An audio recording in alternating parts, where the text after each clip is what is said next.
আসসালামু আলাইকুম। সবাই কেমন আছেন? আশা করি ভালো আছেন।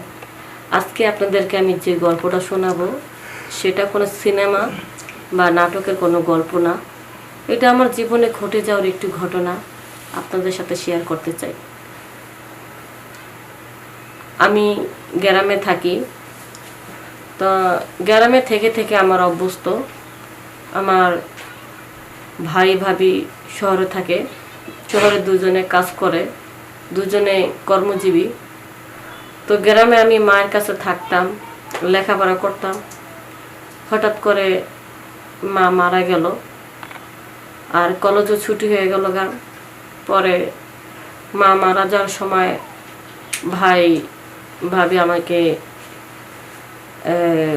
মা মারা মারা যাওয়ার সময় আসছিল দেখার জন্য, মাটি দেওয়ার জন্য।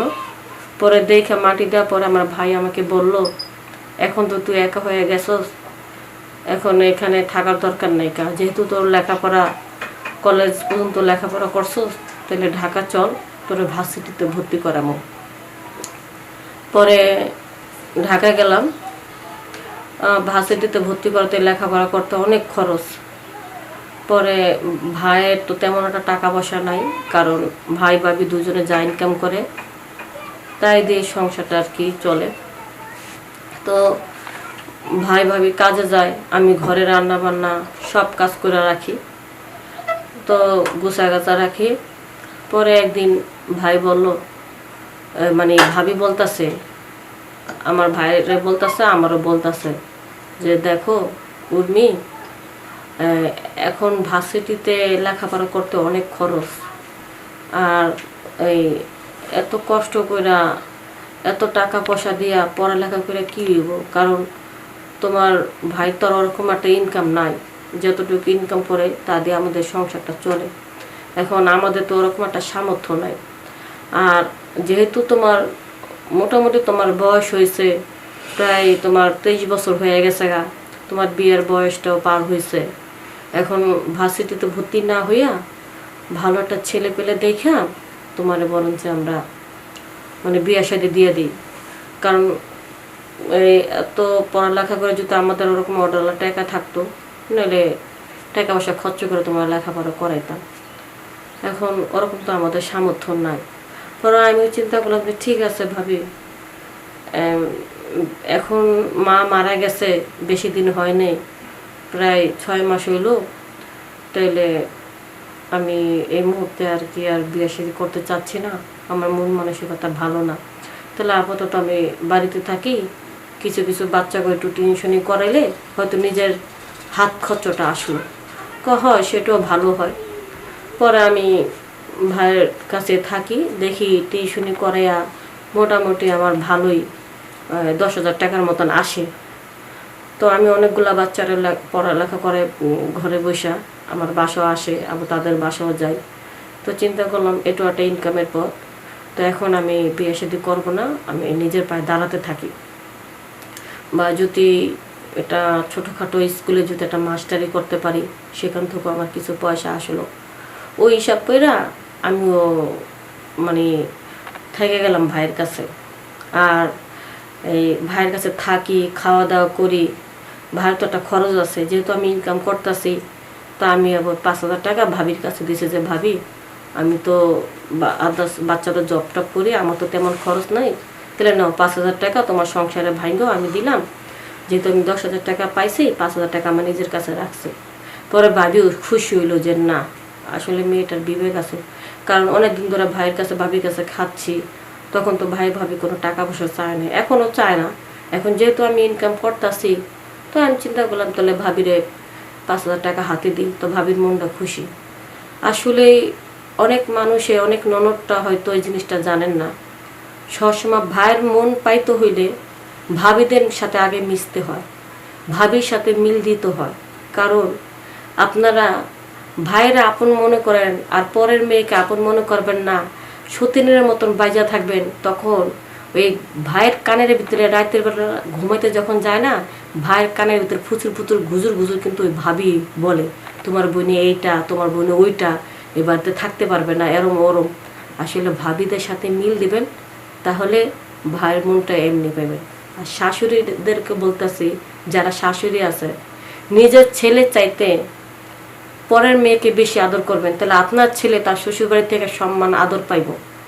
যে আমার মেয়েটাকে অনেক আদর করে, তো শ্বশুরবাড়ির সম্মানটা পাবে। কারণ ওই মেয়েই বলবে যে মা, আমার শাশুড়ি আমাকে অনেক আদর করে। তাহলে শ্বশুরবাড়ির থেকে আদর পাইতে হলে আদর দিতে হয়। তো যাই হোক, তো এইভাবে আমরা অনেক দিন ভালোই চলতে লাগলাম। তো চলতে চলতে একবার মানে শীতের দিন চলে আসলো। আর শীতের দিন তো বুঝেনি, যত একটু মানে কাছাকাছি ঘুমান যায় একসাথে লাইগা তত ভালো। তো এইভাবে এই হঠাৎ করে ভাইও যে একটা চাকরি করতো আগে, ওই কাজটা মাঝখান দিয়ে চলে গেছে গা। পরে এমন একটা কাজ করে, সেটা দূরে যা থাকতে হয়, সবসময় আসার সুযোগ হয় না। পরে ভাবিরে বলতেছে যে যে কাজ পাইছি দূরে গেলে সমস্যা কি, এখন তো যেহেতু আমার ছোট বোন আছে, তোমার তো আর একা থাকতে ভয় করবো না, একসাথে দুজনে থাকবা। আমি দেখা গেল মাসে 2 দিন করে আইসা থেকে যাবো, তা তখনও চিন্তা করলো যে ঠিক আছে, ভালো চাকরি, টাকাও বেশি, একটু কষ্ট হলো তো দূরে থাকলো, টাকাটা তো পাইতেছো, আচ্ছা ঠিক আছে। তো পরে আবার ভাই কাজে গেল গা। তো এইভাবে আমরা আরো বেশ কিছুদিন থাকতে লাগলাম। তো কাজের মানে যে কোনো কাজের কারণে মানে ভাবির ওই মন ভালো লাগতেছে না ভাইয়ের জন্য। এখন ভাবি কি করে, ভাইয়ের সাথে কথা বলতে বলতে মন মানসিকতা নষ্ট হয়ে যায়। আমি আবার ঘুমায় থাকি, তো অনেক সময় না ঘুমের মধ্যে না এই কানের সামনে যদি এত প্যান প্যান করে, তখন তো মনে করো এই ঘুমের মতো অনেক সময় শোনা যায় ভাবি কি বলতেছে। এবং ভাইয়ের সাথে কথা বলতেছে, আমি তো চুপচাপ করে খালি শুনতাছি দেখি রোমান্টিক কথা বলে, আবার আমার কথা জিজ্ঞেস করতেছে, ওই কি জাগনা নাকি। তখন ভাবি বলে, আরে জাগনা থাকলে কি তোমার সাথে এইভাবে কথা বলতে পারতাম। কিন্তু ভাই ভাবিদের ভিতরে অনেক মিল আছে, খুব মিল, তাদের দুজনের প্রতি দুজনের অনেক ভালোবাসা। আবার ভিডিও কলে এটা সেটা মানে করে, দেখায়।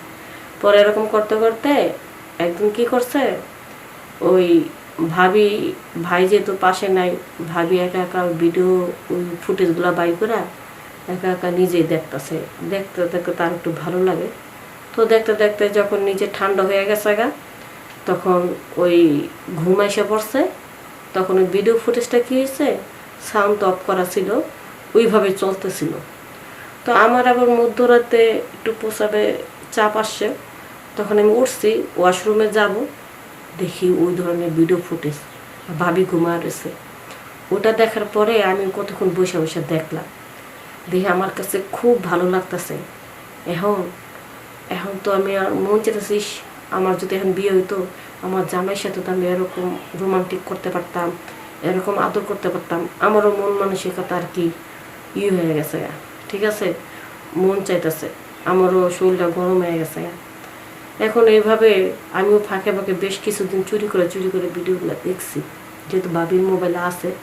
দেখার পরে এখন লজ্জা তো আর বলতে পারি না যে ভাবি আমাকে বিয়ে দাও, এটা আমি বলি না। আবার চিন্তা করলাম বিয়ের পর যদি আমি যে ইনকামটা করতেছি এটা যদি না করতে দেয়, এই হিসাব করে আমিও কিছু বলি না।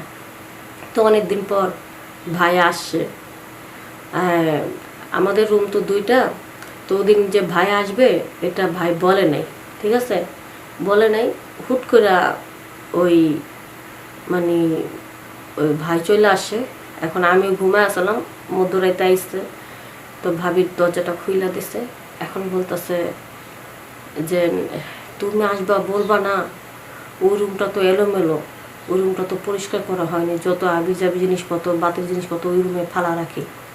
আর তোমার বোন তো ঘুমায় পড়ছে, হুট করে তারে বা সরাই কেমনে। পরে কয় থাক, ওইজন ঘুমায় পড়ছে, আর ওই রুমটা যেহেতু আমরা থাকতে পারতেছি না, এলোমেলো, আর যেহেতু আমি হুট করে চলে আসছি, আসলে তোমাদেরকে একটু সারপ্রাইজ দেবো বলে আর কি বইলে আসি না। কয় থাক, তাহলে একসাথে ঘুমায় পড়ি।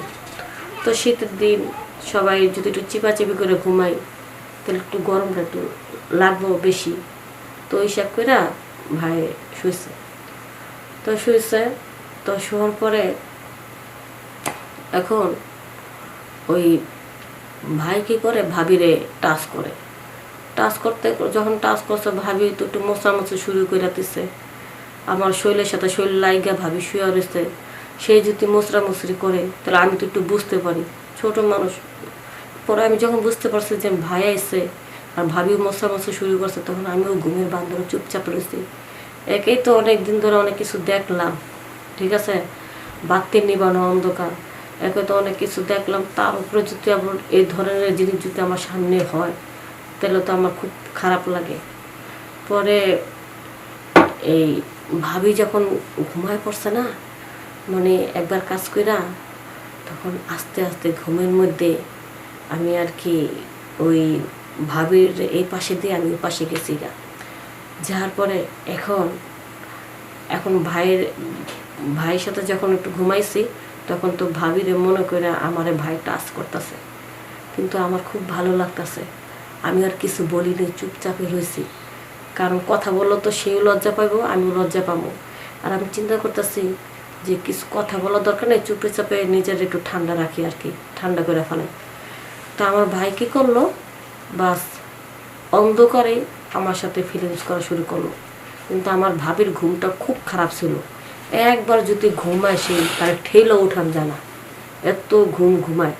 হ্যাঁ, পরে ভাই কী করলো, আমার অন্ধকারে কাজ করলো, করার পরে এখন কি ব্যাপার, একটু আগে তো তোমার সাথে এরকম করতেছে না, তো এরকম লাগতেছে না, আজকে এত মানে মনে হচ্ছে যে কুমারী মেয়েদের মতন।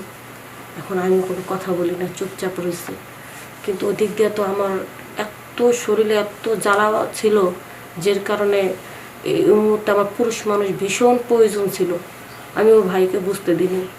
পরে পরে যখন ভাইও খুব আনন্দ পাইতেছে, আমিও খুব আনন্দ পাইতেছি, তখন বললাম যে মুখ দিয়ে আমার কথা বের হয়ে গেছে গা, যে আরও বেশি করে আমাকে আদর করো, আরও আনন্দ করো, ভাই খুব ভালো লাগতেছে।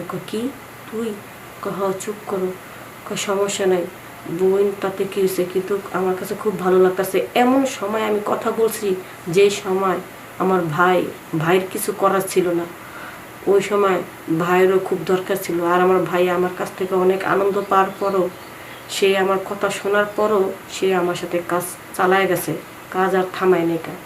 পরে যখন ভাবির চাইতো আমার কাছে খুব মজা পাইল, তখন ভাই কী করলো, ওই আমারও দিল, ভাবিরও দিছে, কিন্তু ভাবিকে বুঝতে দেয়নি যে আমার সাথে এই কাজটা করছে।